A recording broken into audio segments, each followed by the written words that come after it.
My daughter-in-law inherited $55 million after my son passed away. The first thing she did was throw me out of the house he and I built together. She told me to go die in a dumpster. I simply picked up my coat, walked away, and made a single phone call. 5 days later, she was on her knee, begging me for a single dollar. She should have listened more carefully when the will was read. She should have realized my son knew exactly who she was. Before I continue, let me know where you are listening from in the comments below. And please like this video and subscribe to the channel if you believe that wisdom and patience are the most powerful weapons.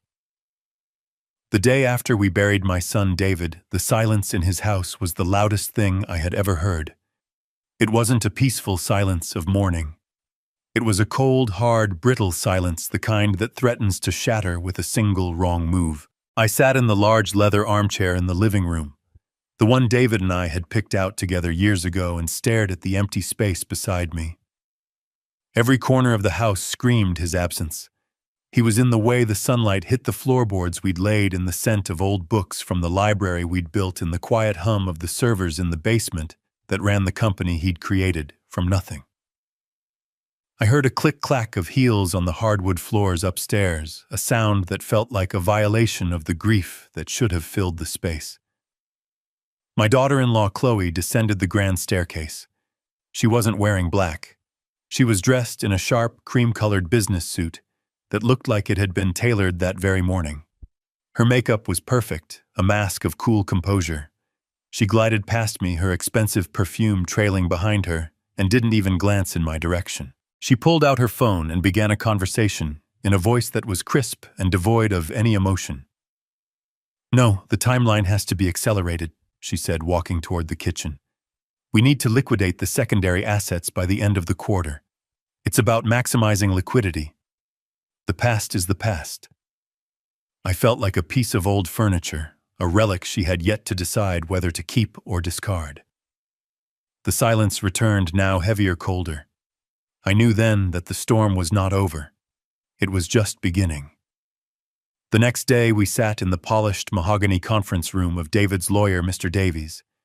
The air was thick with the scent of leather and old paper. I had known Mr. Davies for 20 years. He had watched David grow up, had advised him when his little startup was just a dream sketched on a napkin. He looked at me with a pained expression before putting on his professional glasses and clearing his throat. Chloe sat opposite me, her back ramrod straight, her hands clasped on the table. She looked like a CEO at a hostile takeover, not a grieving widow. Mr. Davies began to read the last will and testament of David Peterson. The legal language was dense, but the core of it was brutally simple. Clause after clause outlined the transfer of David's assets. His controlling shares in the AI company valued at over $50 million. His portfolio of investments, the cars, the art, the bank accounts, and the house. Everything was to be transferred to my beloved wife, Chloe Peterson. My name was mentioned only once in a single sterile sentence. To my father, Robert Peterson, I leave my deepest gratitude for being a wonderful father and my first and greatest teacher. I felt the air leave my lungs. It wasn't about the money. I had never cared about the money. It was the feeling of being utterly erased. I looked at Chloe. She wasn't looking at me. A small, almost imperceptible smile touched the corners of her lips. It was a smile of pure, unadulterated victory. In her eyes, I was no longer a grieving father. I was a footnote in the story of her new wealth. As the lawyer's voice droned on, a memory flashed in my mind, so clear it felt like yesterday. I was sitting with David at a greasy diner 20 years ago. He was showing me his business plan, his eyes burning with passion and fear. I had just sold my modest home, the one I had shared with his mother, and pushed a check for my entire life's savings across the table to him. "It's a huge risk, Dad," he had, said, his voice trembling slightly. I had pushed the check back into his hand. "It's not a risk, son," I told him. "It's an investment in you." Now, sitting in that cold office, I watched the woman who held that entire investment in her manicured hands, and I saw no trace of my son in her triumphant gaze. The moment we returned to the house, the mask of civility thin as it was dropped completely. Chloe walked through the rooms not as a resident, but as an inspector.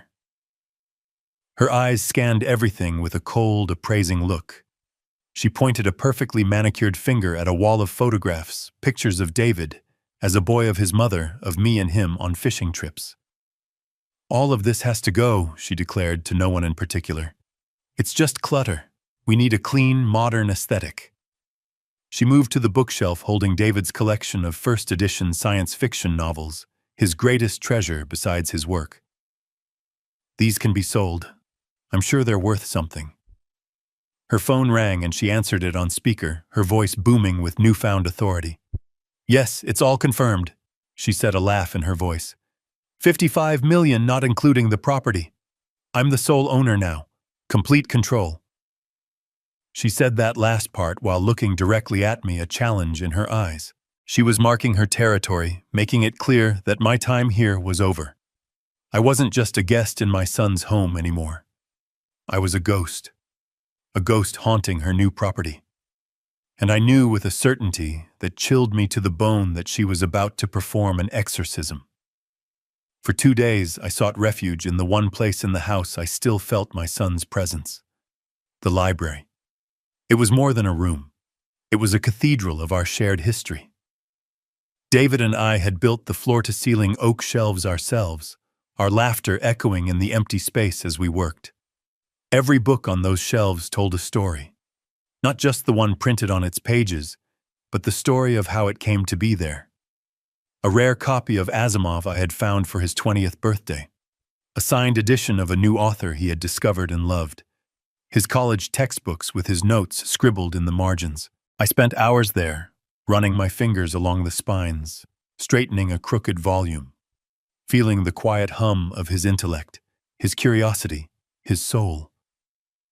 It was the only room Chloe hadn't yet touched with her cold, appraising gaze.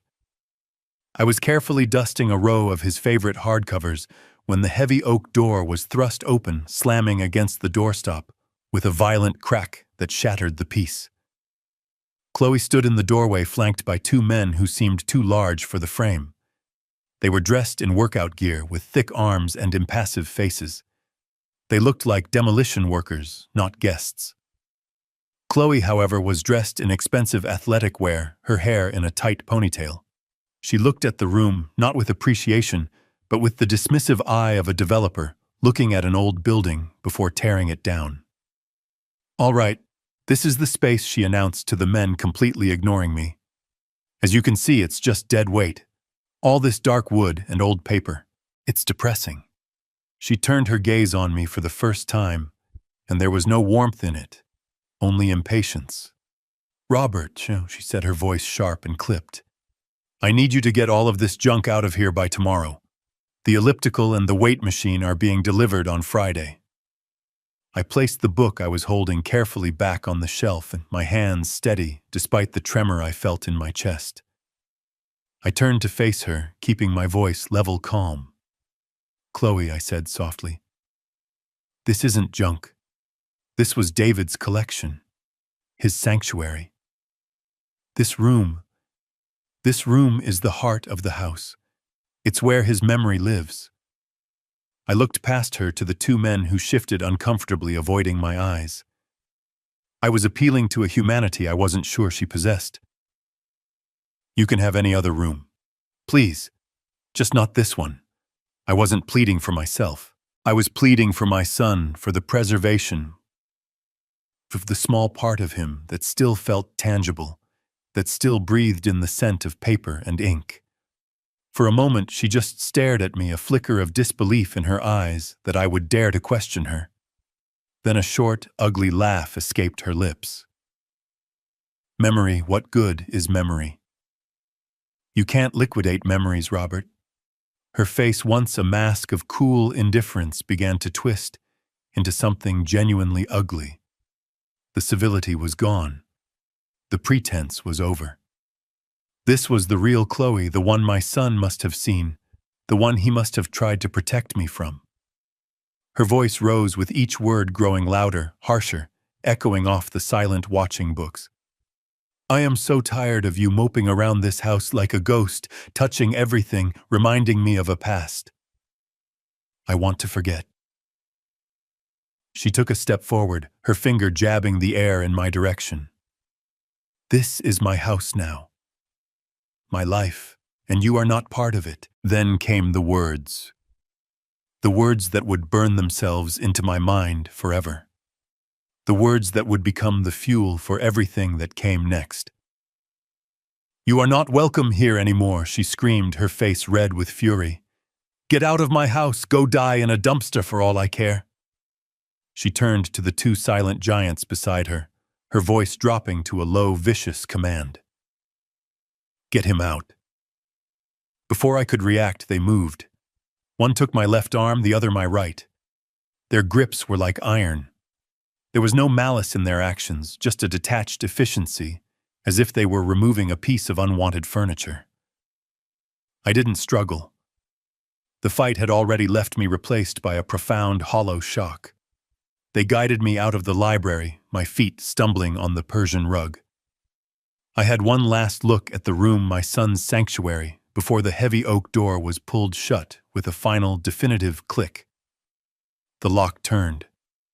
I had been expelled from my own son's heart. The heavy front door slammed shut, and the sound echoed not like wood hitting a frame, but like a final judgment.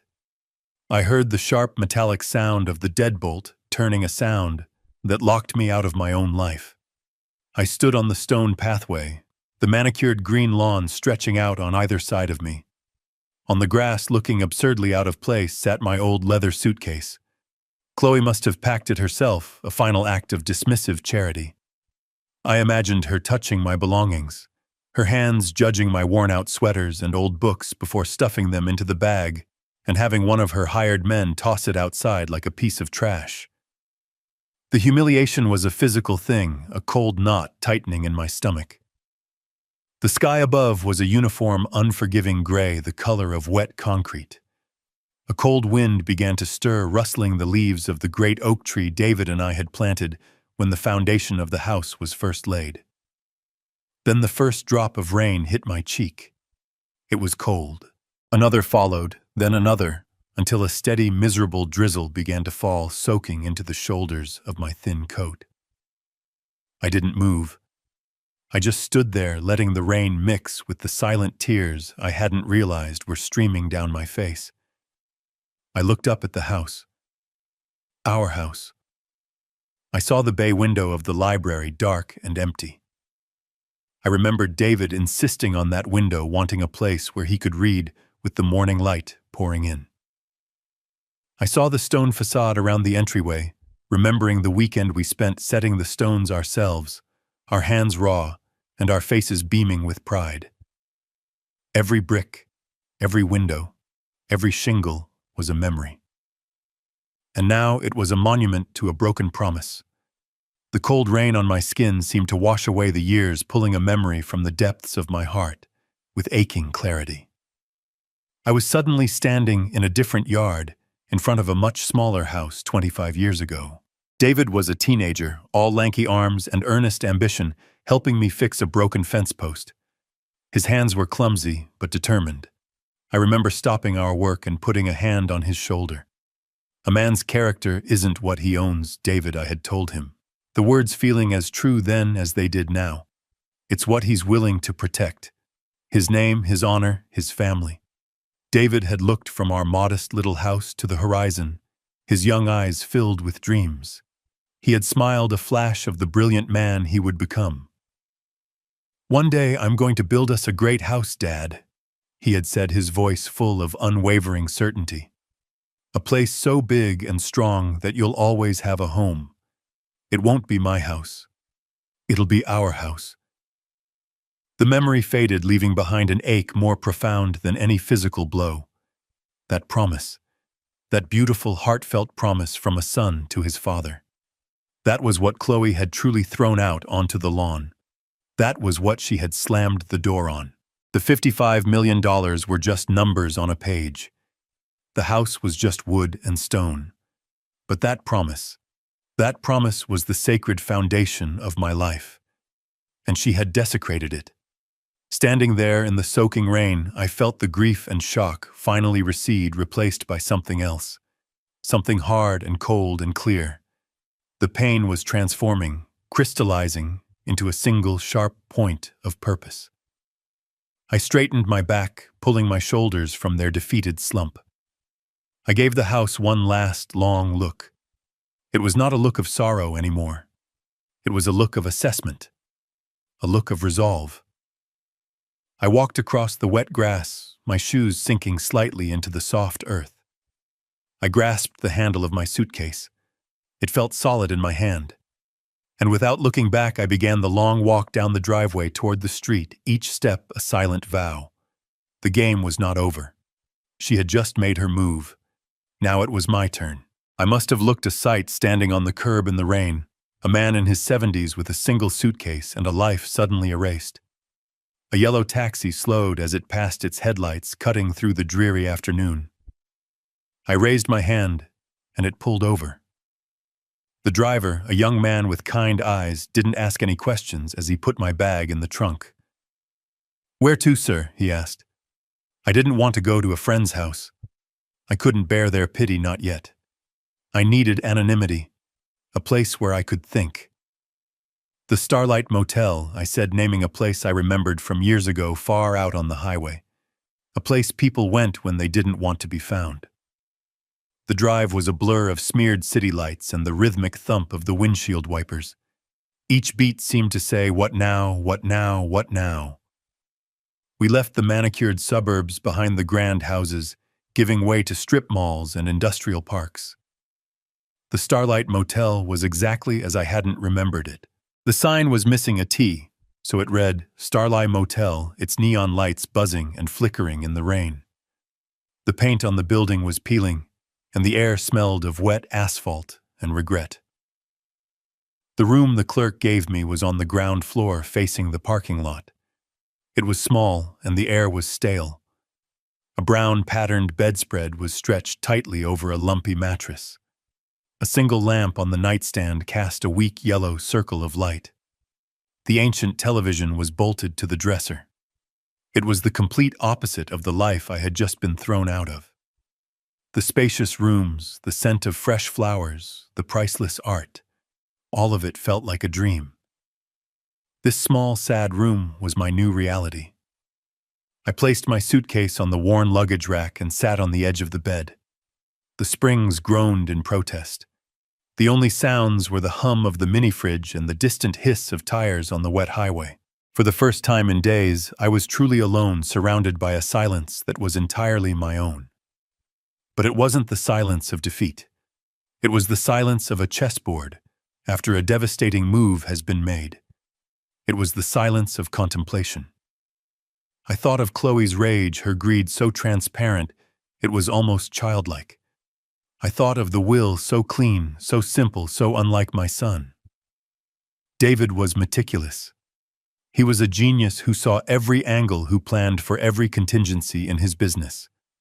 Could he have been so blind in his personal life?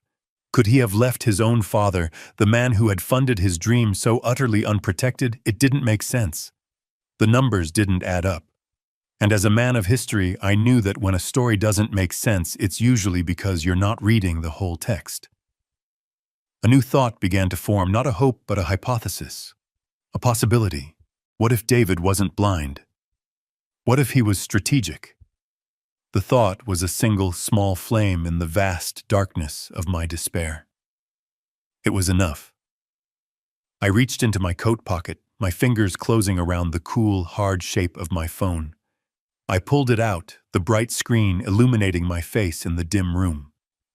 My thumb scrolled past the names of friends I couldn't yet face, past the numbers of services I didn't yet need. I stopped on one name, a name that now represented the only bridge between the world I had lost and any possible future. Mr. Davies. My finger hovered over the screen for a single heartbeat, a silent question hanging in the air. Surrender or fight back, then, with a steady hand, I pressed the call button.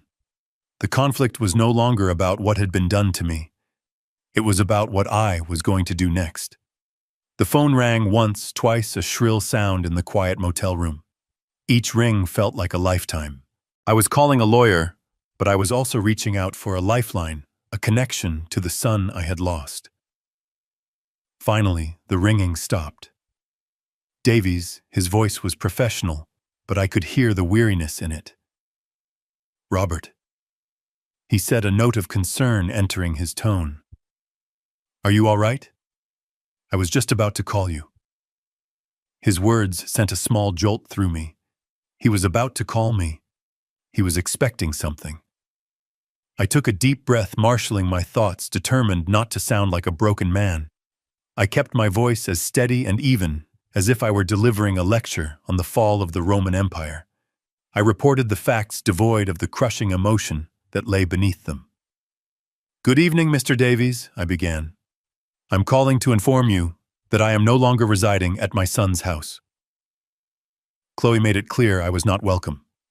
"I've taken a room at the Starlight Motel on the interstate." The silence on the other end of the line was heavy, but it wasn't the silence of shock or disbelief. It was the silence of sad, weary confirmation. I heard him sigh, a long, slow exhalation of breath that seemed to carry the weight of a secret he had been holding for too long. "Robert," he said, and the professionalism in his voice was replaced by the genuine sorrow of a friend. "I am so sorry you had to go through that. Truly. But I can't say that I'm surprised." My grip tightened on the phone. Not surprised. The small hypothesis that had formed in the darkness of my despair suddenly felt less like a guess and more like a certainty. My son had known. He had seen this coming. Mr. Davies continued, his voice low and filled with a pained affection for the friend he had lost. "David was a brilliant man, Robert. He could predict market trends and technological shifts years in advance. He saw the world in patterns, in lines of code and probable outcomes. And he saw the patterns in people too. He knew his wife. He loved her, I think, in his own way, but he was not a fool. He was a planner. He always had a contingency." I closed my eyes, picturing my son's face, not his smiling photos, but the look of quiet worry he sometimes had when he thought no one was watching. The burden he must have carried. Then Mr. Davies's tone shifted. The friendly sorrow was gone, replaced by the crisp, precise voice of an executor of a will about to perform his duty. "Robert,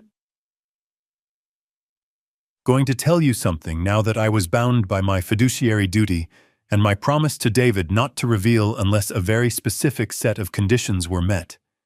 By forcibly removing you from the house, Chloe has just fulfilled those conditions." I held my breath. This was it. "David left me with a sealed envelope and a list of private detailed instructions," the lawyer continued. "The will we read in my office the other day. It was not the entire story. It was true in a legal sense, but it was incomplete. Think of it as the first move in a chess game my son knew he might not be around to finish." I felt a wave of emotion so powerful it almost knocked the wind out of me. Grief, sharp and fresh for the terrible knowledge my son had to live with. And an overwhelming, crushing love for his foresight, for his fierce, protective heart that reached out to care for me even from beyond the grave. "What are you saying?" I whispered, though I already knew the answer. Mr. Davies's voice was firm now, a beacon in the storm. "I'm saying there is another clause, a contingency clause triggered by specific actions. David called it his character test. He wanted more than anything to give Chloe a genuine chance to prove him wrong.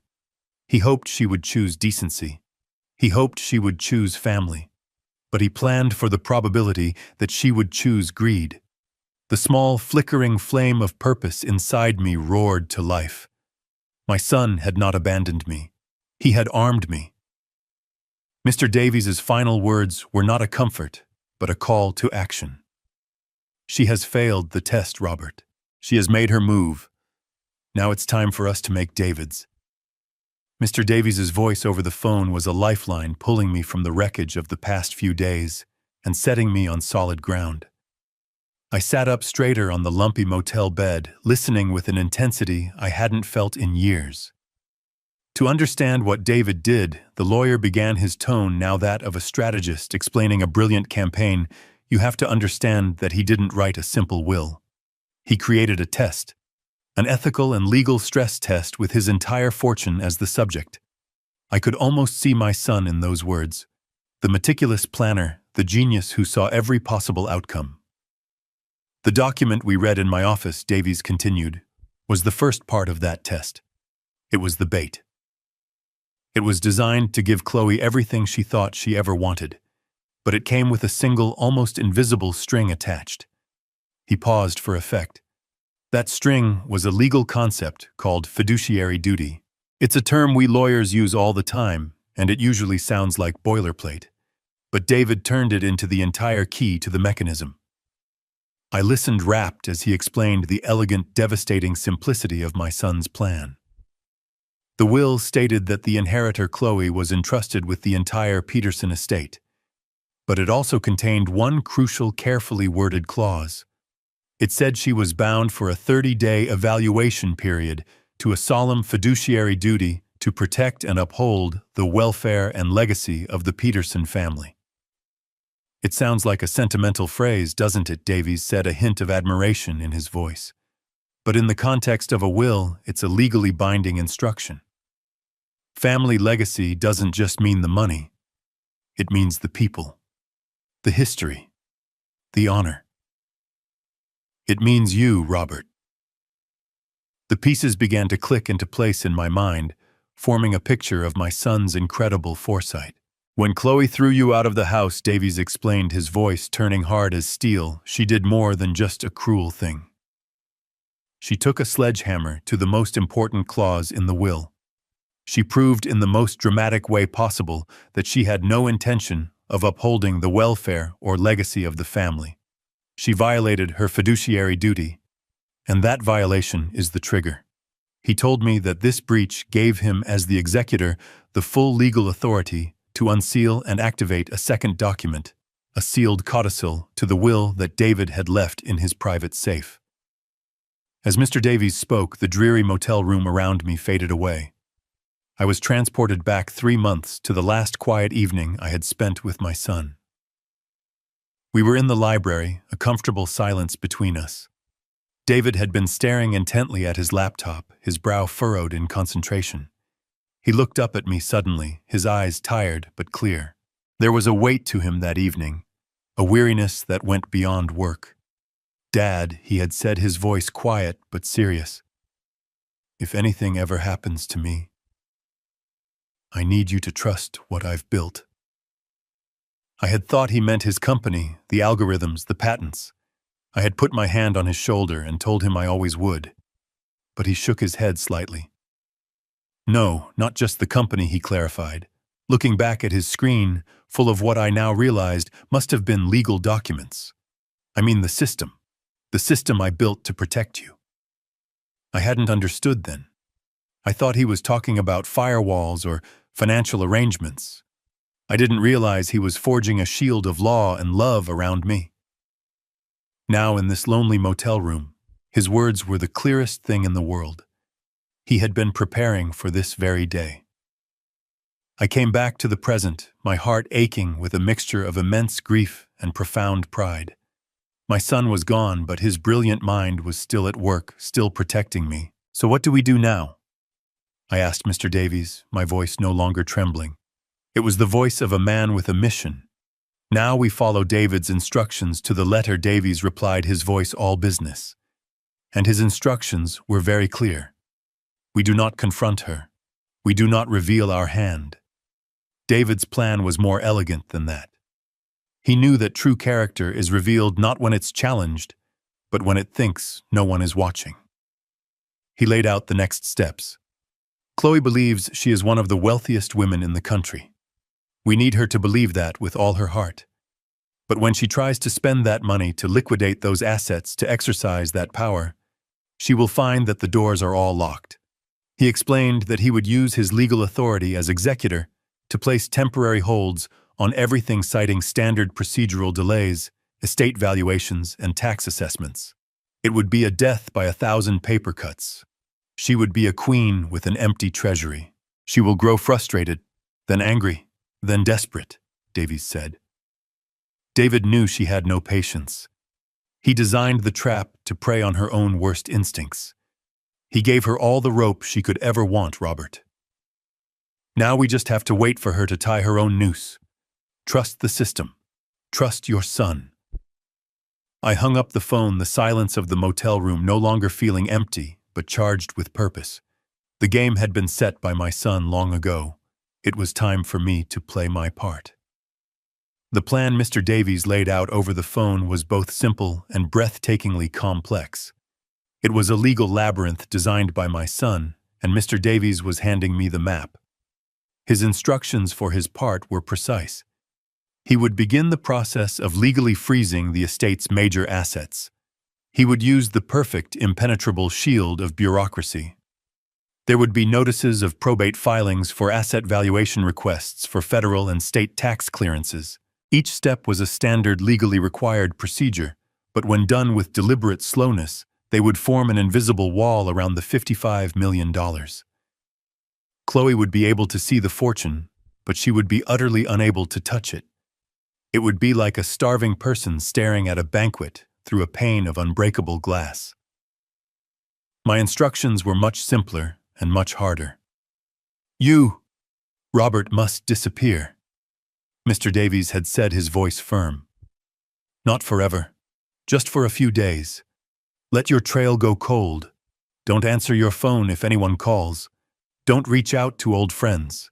To Chloe and to the world, you must be what she believes you are, a broken, defeated old man who has run away to some dark corner to grieve. Your absence will be her confidence.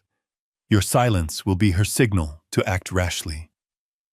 We need her to feel completely, utterly, and foolishly secure. We spoke for a few more minutes, confirming the details, and then the call was over. I placed my phone on the worn-out nightstand. The motel room was silent once more. I looked around at the cheap laminate furniture, the stained carpet, the thin, faded curtains.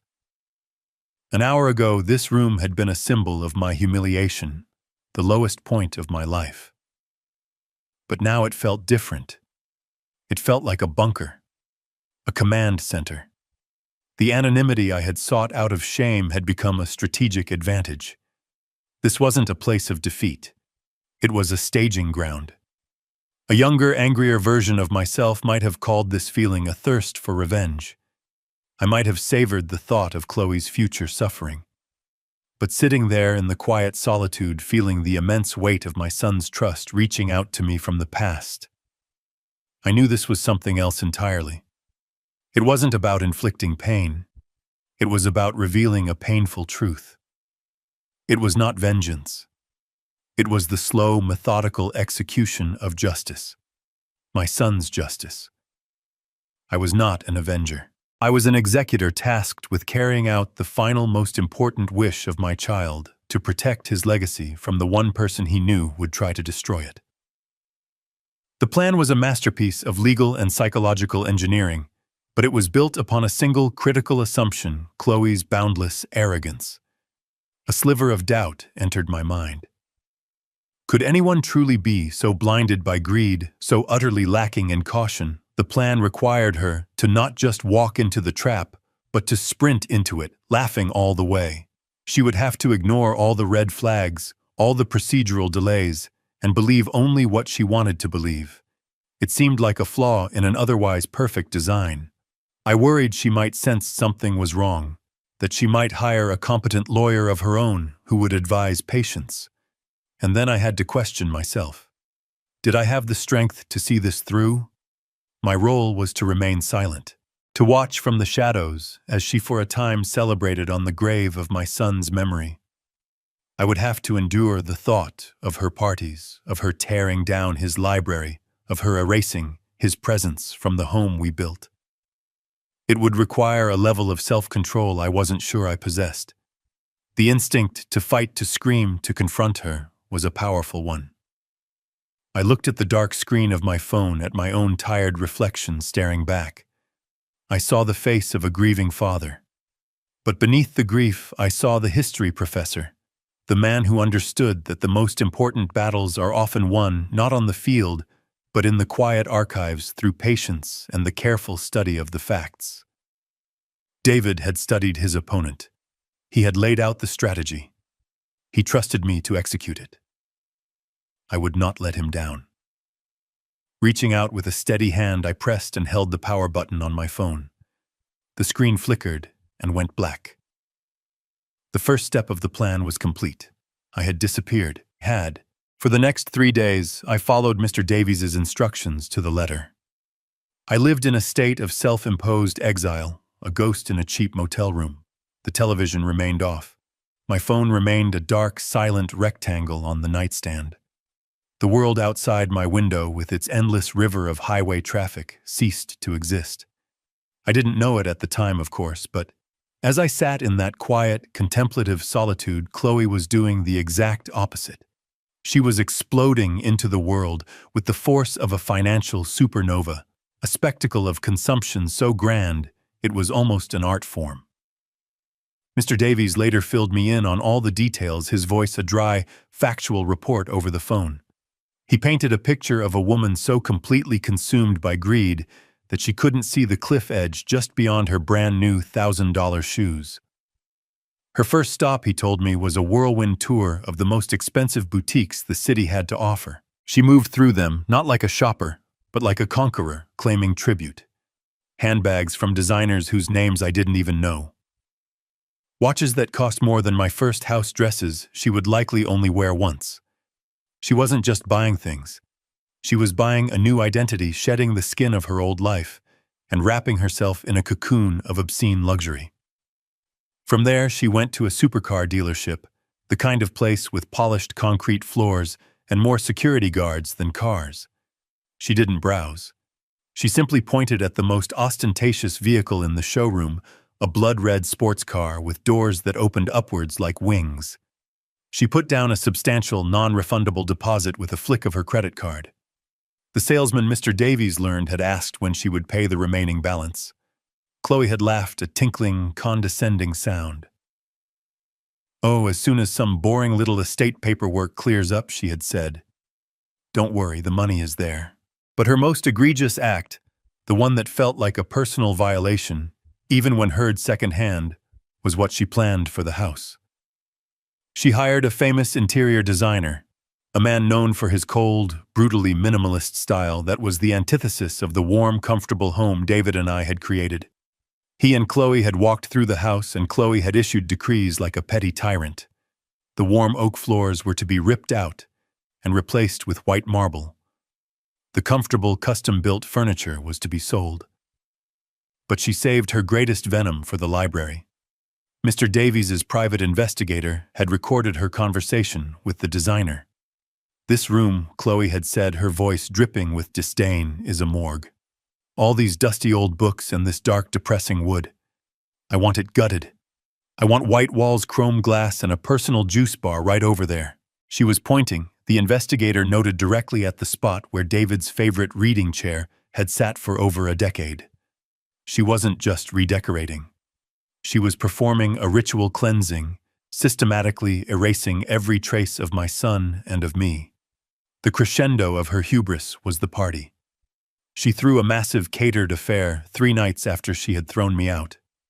The house was filled with strangers, an entirely new set of friends who had miraculously appeared in her life at the exact same time as the $55 million.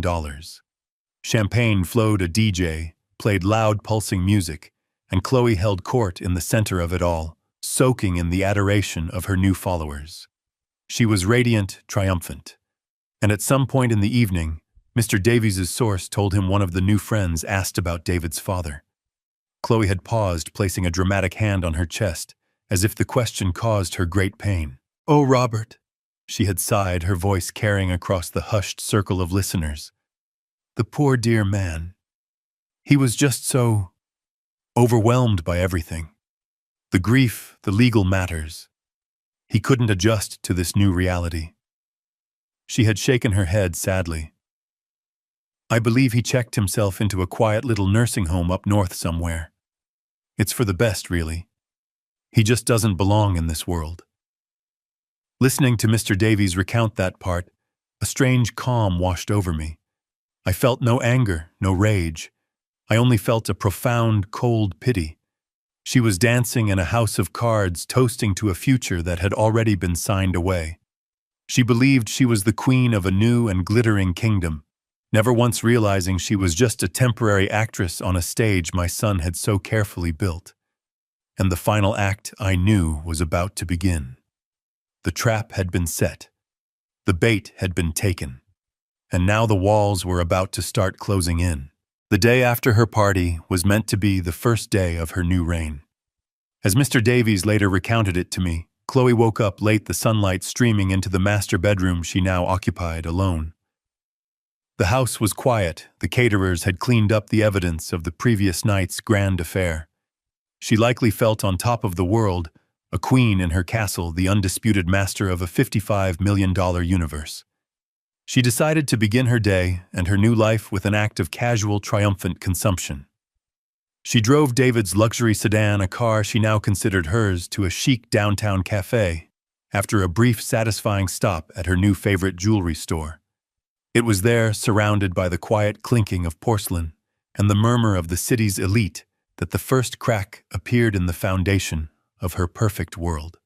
After ordering a ridiculously expensive coffee and a pastry, she presented her new black credit card, the one linked directly to the main estate account. The barista swiped it.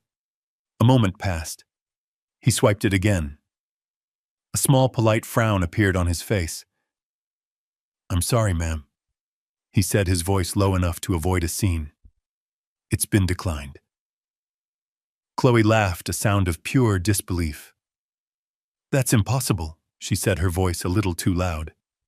"Try it again." He did. The result was the same. Annoyance flickered across her face, replaced by a flash of embarrassment, as she noticed a woman at a nearby table glance over. She handed him a different card, also linked to the estate.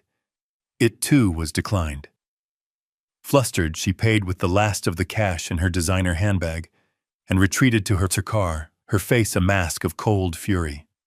She immediately called the private banking line. The representative who answered was impeccably polite, which only seemed to fuel her anger. "Yes, Mrs. Peterson," the banker said after a moment. "I see the issue. There appears to be a temporary procedural hold placed on all accounts associated with the Peterson estate." Chloe's voice was sharp. What I am the sole beneficiary. That is my money. Remove the hold immediately." There was a soft electronic shuffling sound on the other end of the line. "Ma'am, I'm afraid I can't do that," the banker said, his voice still maddeningly calm. "The request was filed this morning by the executor of the estate, Mr. Davies. It's a standard hold, pending a full asset valuation for probate court. My hands are tied." Chloe sat in her car, the engine silent, and stared at the glittering storefronts. For the first time, a cold tendril of real fear snaked its way into her heart. She drove home, her mind racing. When she walked through the front door, her phone was ringing. It was the celebrity interior designer. His voice, usually so fawning and effusive, was clipped and annoyed. "Chloe, darling," he said, dispensing with pleasantries, "there's a bit of a problem. My demolition crew arrived at the house this morning to begin work on the library, but they were turned away. We were served with a legal notice, a temporary injunction on any structural alterations to the property filed by the estate's executor." He took a breath. "My crew bills by the hour, darling, and right now they are billing me for doing absolutely nothing." "What is going on?" Chloe sank onto a pristine white sofa, the phone feeling cold against her ear. She was surrounded by the walls she wanted to tear down, but an invisible, more powerful wall had just been erected around her. Before she could even formulate a reply to the designer, another call came through. It was the car salesman from the Maserati dealership, and the cheerful deference was gone from his voice. It was now the voice of a man who wanted his money.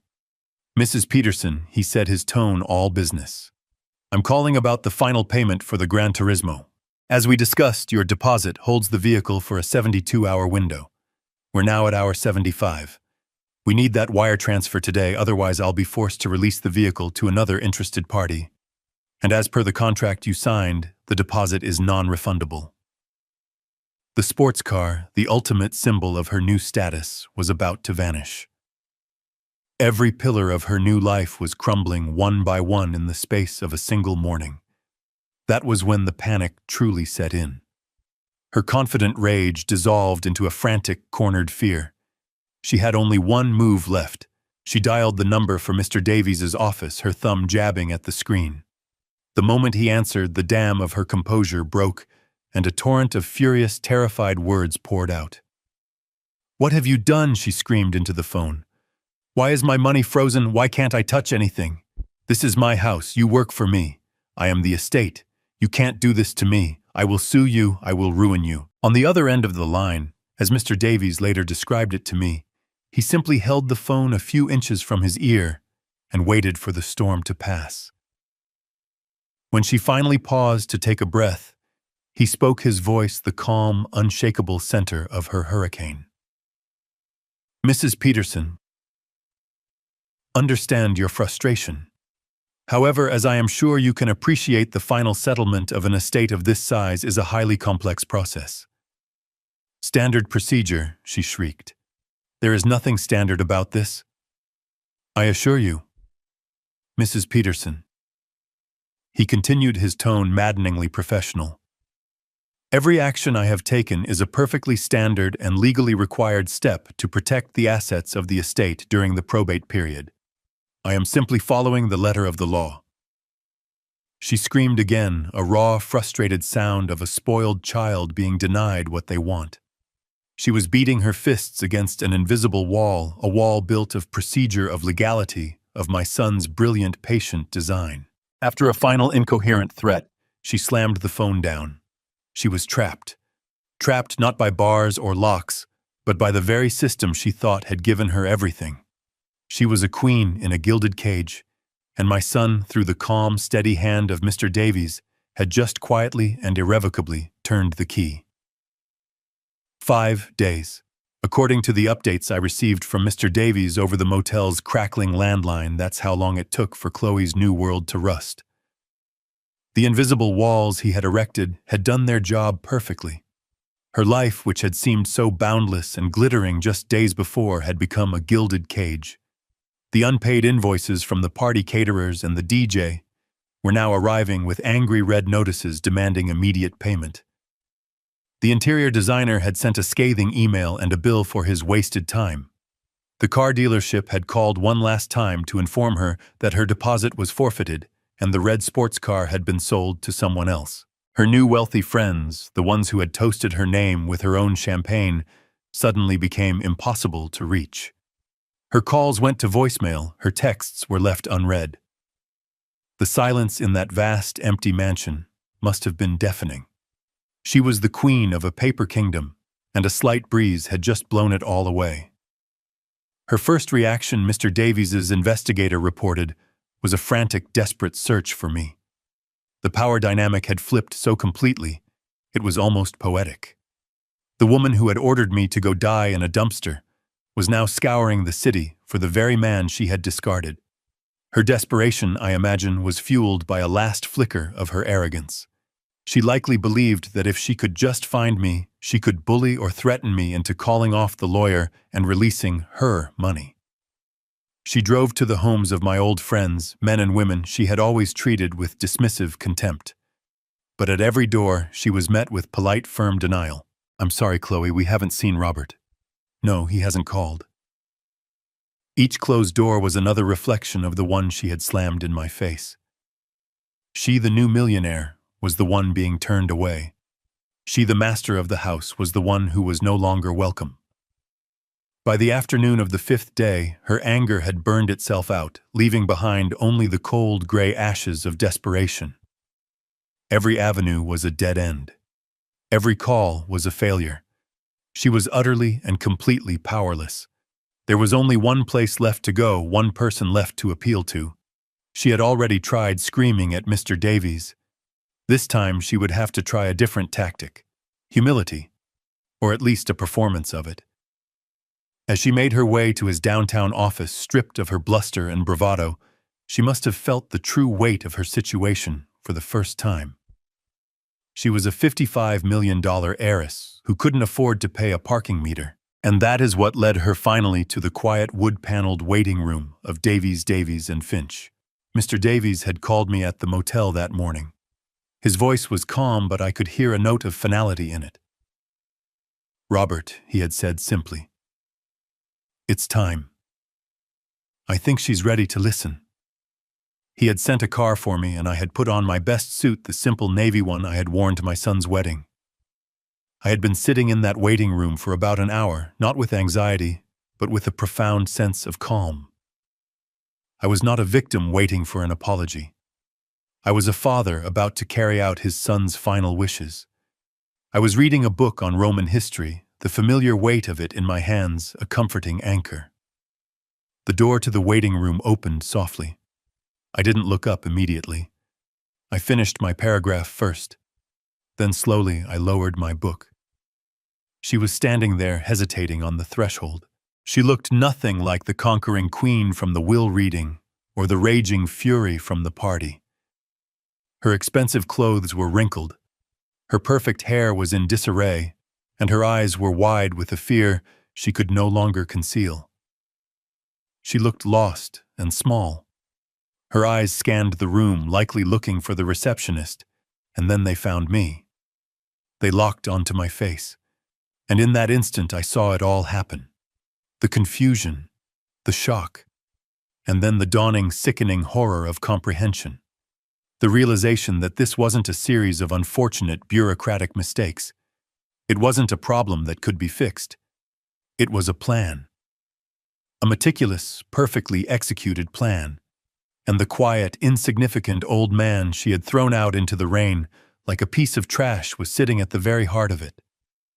I watched the cascade of emotions ripple across Chloe's face.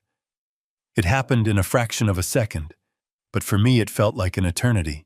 First, there was simple confusion, the kind you see when a familiar room has been inexplicably rearranged. Then a flash of pure, undiluted shock as her brain finally processed the impossible fact that I, the ghost she had exorcised, was sitting right there in front of her. And finally, that shock curdled into a deep primal fear. The look of a chess player who has just realized they have been in checkmate for the last 5 moves. The desperate pleading speech she had likely rehearsed all the way to the office died on her lips. The arrogance, the anger, the fury, all of it evaporated, leaving behind a raw, trembling panic. "Robert," she whispered, her voice barely audible. Then, as if remembering the role she was supposed to play, she tried again, forcing a term of affection that now sounded like a curse. "Father," she stammered, taking a hesitant step into the room.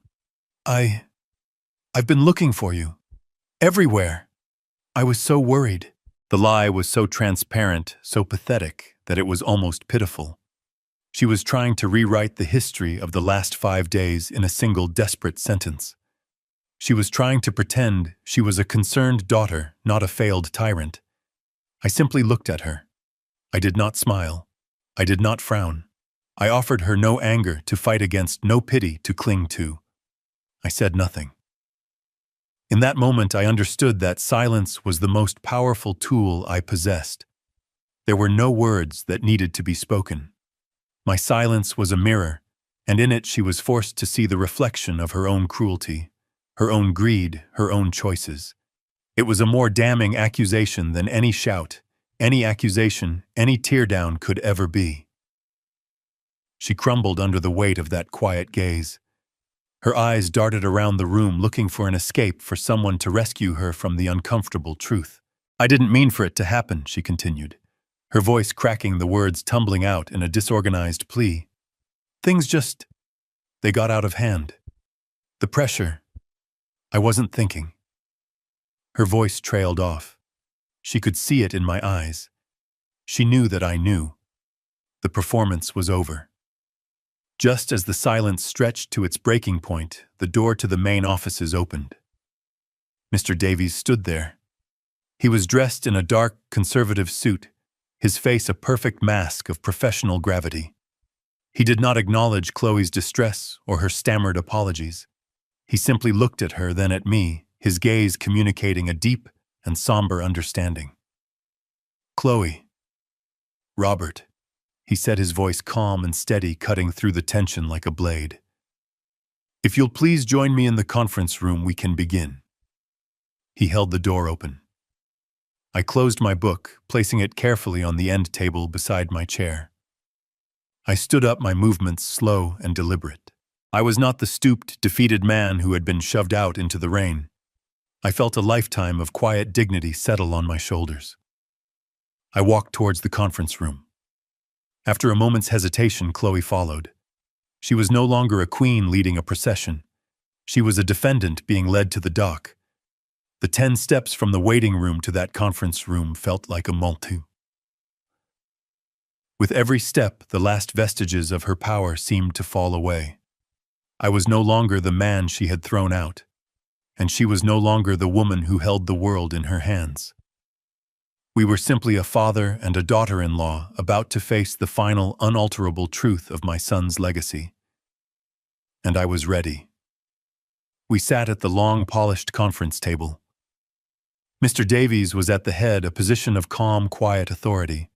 I was on his right, and Chloe was on his left, a vast expanse of gleaming mahogany between us.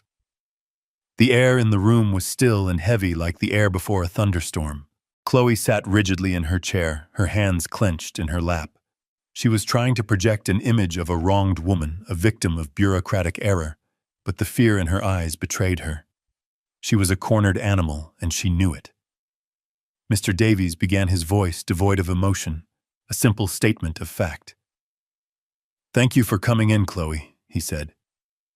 "You are here today because you have found yourself quite suddenly unable to access the assets of your late husband's estate. The reason for this, I assure you, is not a mistake. It is in fact quite simple." He slid a single document across the table toward her. It was a copy of the will that had been read just over a week ago. "If you recall," he said, his voice even and measured, "this document appointed you as the primary beneficiary and steward of the Peterson estate. But it also, in Section 2, bound you to a specific legally enforceable fiduciary duty." He had a second copy, and he tapped a highlighted paragraph with his pen. "The clause states that the inheritor, for a period of 30 days, assumes a solemn duty to protect and maintain the welfare of the immediate family and the integrity of the Peterson family legacy." He let the words hang in the air for a moment. 30 days, Chloe. A probationary period, you could call it. A time for evaluation to be overseen by me as the executor of the estate. Chloe stared at the paragraph, her eyes scanning the words, as if seeing them for the first time.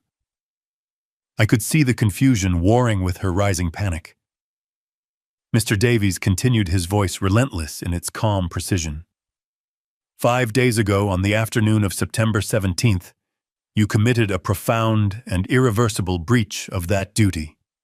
He slid a second, much thinner folder across the table. It landed softly next to the will. This is a sworn affidavit from your father-in-law, Robert Peterson. It details how you forcibly ejected him, the only other living member of the immediate Peterson family, from the home. It states that you instructed him to, and I am quoting directly from his statement, go die in a dumpster. Hearing my own story recounted in that sterile legal setting, hearing her ugly words repeated back to her, felt like a final, somber validation. Chloe flinched as if he had struck her. The last of the color drained from her face. She looked from the folder to me and then to Mr. Davies, her mouth opening and closing silently. She had no defense. There was no lie she could tell that would be more powerful than the simple, documented truth. Mr. Davies leaned forward slightly, his gaze unwavering. You see, Chloe, this first will wasn't just a legal document. It was a question. A question my client, your late husband, needed a definitive answer to. And the question was this. Were you a worthy steward of his life's work? Were you a worthy protector of his family? I watched her as the terrible truth began to dawn. She wasn't a player in a financial game. She was the subject of a moral experiment, and she had failed in the most spectacular way imaginable. "Your actions," Mr. Davies said, his voice dropping slightly, becoming more intense, provided the answer to that question with absolute clarity. "Which leads me to a question of my own for you." He paused, letting the silence press down on her. "Did you listen carefully to the entire will, Chloe? Did you pay attention to the words in Section 4, Subclause C? The small print, the part that describes the automatic and immediate activation of Codicil B, in the event of a catastrophic breach of fiduciary duty by the primary beneficiary." Her face was a blank mask of uncomprehending horror. She had heard only the $55 million. She had heard only the house. The rest had just been noise. Mr. Davies reached into the leather briefcase that sat beside his chair. I watched him, my heart beating a slow, steady rhythm. He didn't pull out a thick legal binder or a stack of papers. He pulled out a single, elegant, cream-colored envelope. It was sealed with a circle of dark blue wax impressed with the Peterson family signet ring, the one I had given David on the day he graduated from college. The lawyer placed the envelope in the exact center of the polished table. It sat there, a quiet, unassuming object that held the power of an earthquake. Chloe stared at it as if it were a venomous snake.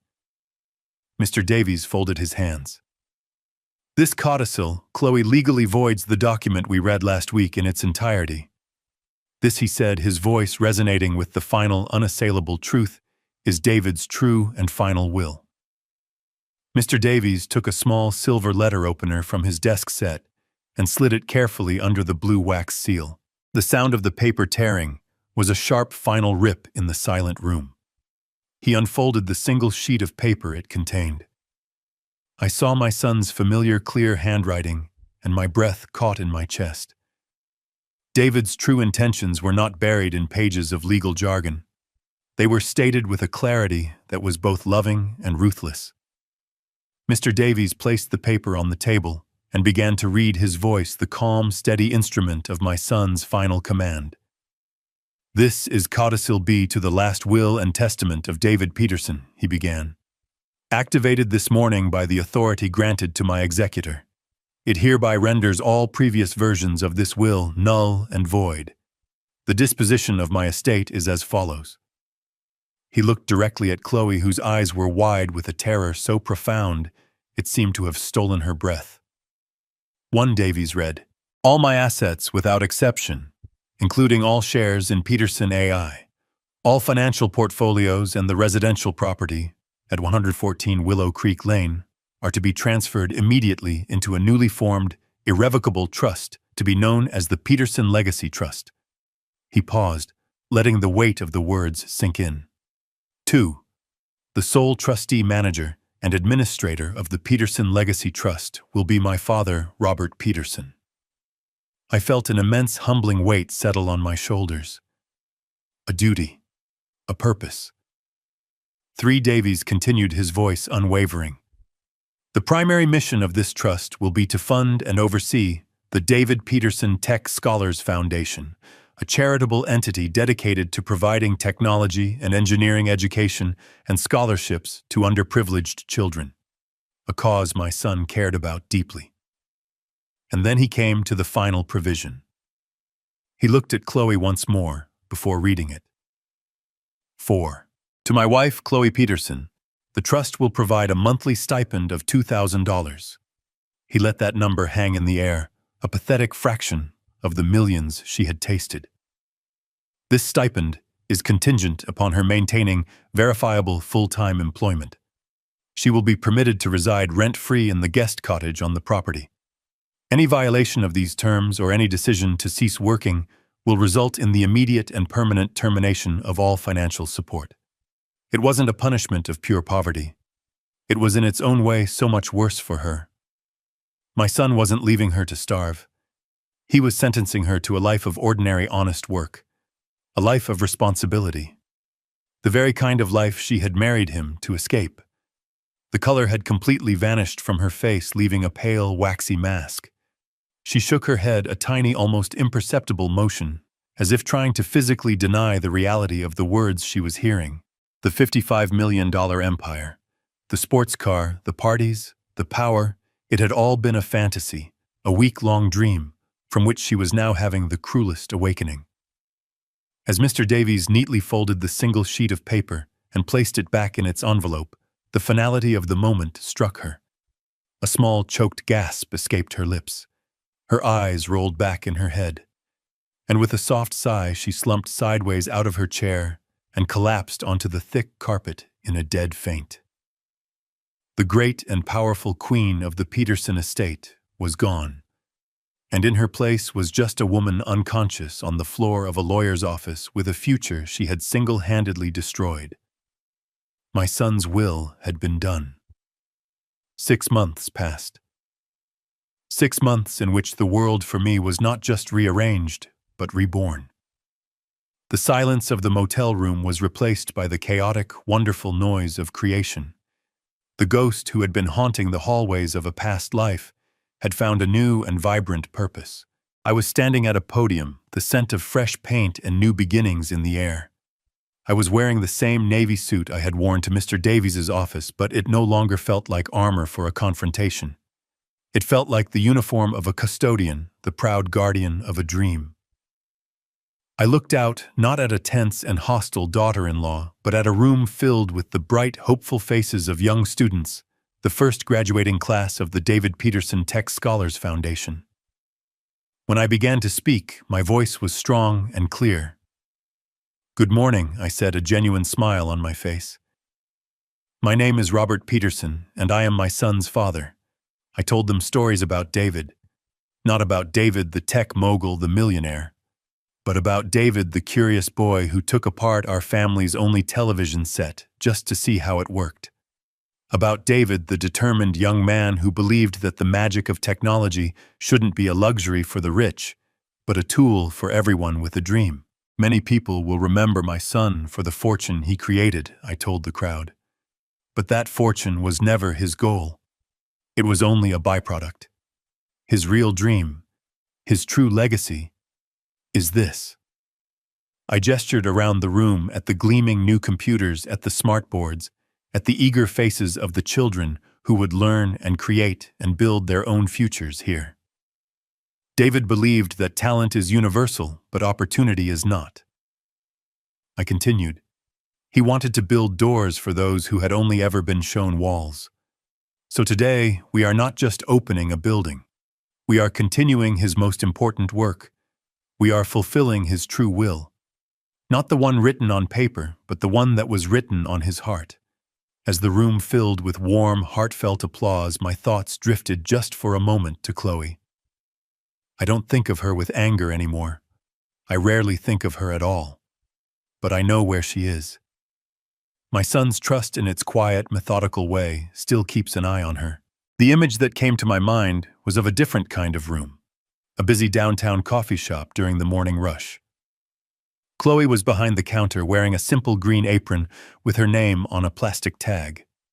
Her hair was pulled back, and her face was bare of the expensive makeup she used to wear. She moved with a practiced efficiency, frothing milk, calling out orders, wiping down the counter. She looked tired, the kind of tired that comes from standing on your feet for 8 hours. A customer was rude to her, complaining that his latte wasn't hot enough. I saw a flicker of the old fire in her eyes, a flash of indignation, but it vanished as quickly as it came, replaced by a weary resignation. "I'm very sorry, sir," she said, her voice flat. "I'll make you a new one." She had been sentenced to a life not of poverty, but of consequence. A life of ordinary, honest work, and in her own quiet way, she was serving her sentence. A young girl no older than 14 tugged on my sleeve, pulling me back to the present. She pointed excitedly at her computer screen, showing me a simple line of code she had written that made a cartoon dog wag its tail. Her eyes shone with pride and discovery. I smiled a real smile that reached my own eyes. My son's will had created 2 new realities. For Chloe, a world of quiet consequence. For me, a world of noisy, chaotic, wonderful purpose. Justice, I've finally learned, isn't always found in a dramatic courtroom showdown. Sometimes it's in the quiet, steady, everyday work of building something better in the very space where something was broken. The library is my office now. My son's favorite room is no longer a silent sanctuary of memory, but the bustling heart of his living legacy. The dark oak shelves are still here, but now they share space with whiteboards covered in plans and ideas. The air, once thick with the scent of old paper, now buzzes with the energy of a brighter future. I often sit at his old desk in the evening, after the small dedicated staff has gone home. On the corner of the desk is a photograph of David taken on a hiking trip years ago. He is grinning, the sun in his eyes, the whole world at his feet. I look at it, and I feel no sorrow, only a quiet, profound pride. Justice, I've come to realize, isn't always a loud and thunderous affair. It doesn't always come with a gavel strike or a shouted verdict. Sometimes justice is the quiet, satisfying click of a well-laid plan falling perfectly into place. My son didn't leave behind a pile of money. He left behind a legacy of passion and the belief that one person's success could be used to build a ladder for others. My purpose, my great honor, is to ensure that legacy breathes and grows every single day. In fulfilling my son's true will, I did more than just reclaim a house. I reclaimed myself. I found a reason to get up each morning that was bigger than my grief. I found my way back to the man my son always knew I was. This story reveals that the most profound justice is often silent and strategic, not loud and vengeful. True strength lies not in immediate emotional reactions, but in patience and foresight. David's ultimate victory wasn't in punishing his wife, but in protecting his true legacy, one of purpose and charity over personal wealth. It teaches us that our real inheritance is the positive impact we create and the values we uphold. The most powerful response to arrogance is not anger, but the quiet execution of a well-laid plan that reestablishes order and honors what truly matters. Thank you for listening to my story. It has taught me that sometimes the most powerful action isn't a furious shout, but a quiet, carefully calculated move on the chessboard of life. If you agree, and if you have ever had to find strength in wisdom and patience, please like this video and subscribe to the channel for more stories like this one. I would be honored to read your thoughts in the comments below.